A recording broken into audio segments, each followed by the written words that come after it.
Assalomu alaykum hammaga, xayrli kun. YouTube kanalini ko'ruvchilar, hurmatli obunachilarimiz. Men mana pedilant gulimizni ildiz aptirib, idishlarga ekib qo'ydim mana kofeni idishlariga.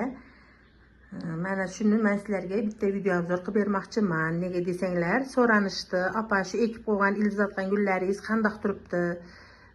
Ko'karish jarayoni qanaqa bo'lyapti? Bitta video obzor qilib bering" degan edi. Mana shunga qilib beryapman. Mana oldingilarini kesib olgan joylarim hammasi unib, har biridan shox chiqqan, yaxshi bo'lib turibdi.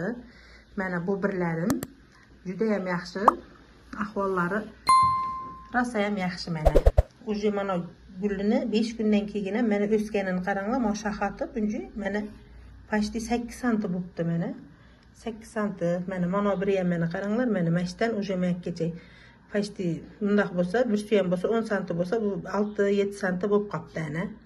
Har biri mana chiqizgan bakevinalari juda ham yaxshi rezultatlari. Hammasi zo'r o'sib kelyapti. Endi bunga men ekkandan beri suv quygan bo'yicha quymadim. 5 kun bo'ldi bunga mana. Shu turishda manoni ichiga men sidir urug'ini solib qo'yganman. Sidirni o'simligini ko'pchilik bilmasa kerak. Bilganlarga mana chiqsa buni ham ko'rsatarman. Tavakkal deb yoniga ikkita urug'ini ikkita etiga qo'yib qo'yganman. Makkadan akkelingan sidir nimasi barigi shuning ichidan urug'i chiqib qoldi. Shuni ekib qo'ydim tavakkal deb ko'ramiz. Atak mana hammasi yaxshi zo'r turibdi. Bularga endi men suv quyaman. Suv quyganda birinchi suvni mana men magazinning kefirini olib ichilgani, qolgani ichidagi o'zining ichida qolgani quyilib barini olib olgandan keyingi shunga men o'zimizning tindirib qo'yilgan suvni quyib qo'yganman. Buni chayqab mana mashlarga men shunaqa quyaman. Ham ozuqa bo'ladi. Men o'zim mana shunday uslub bilan qilaman barini. Har biriga shunaqa qilib quyib chiqaman mana. Hozir ozgina tashib ketmaydigan qilib quyib qo'yamiz bunga. Mana katta tuvakka mana shundan quyib qo'yaman men.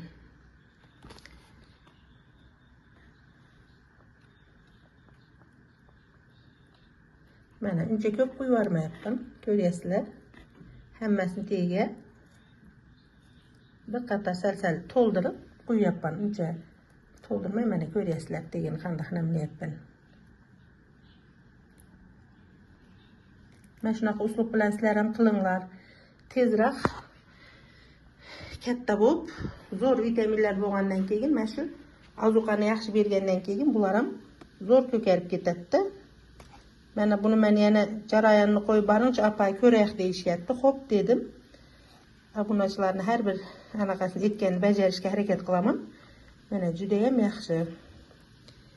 O'saqallari ko'rsatib boraman sizlarga qanday bo'layotganini mana.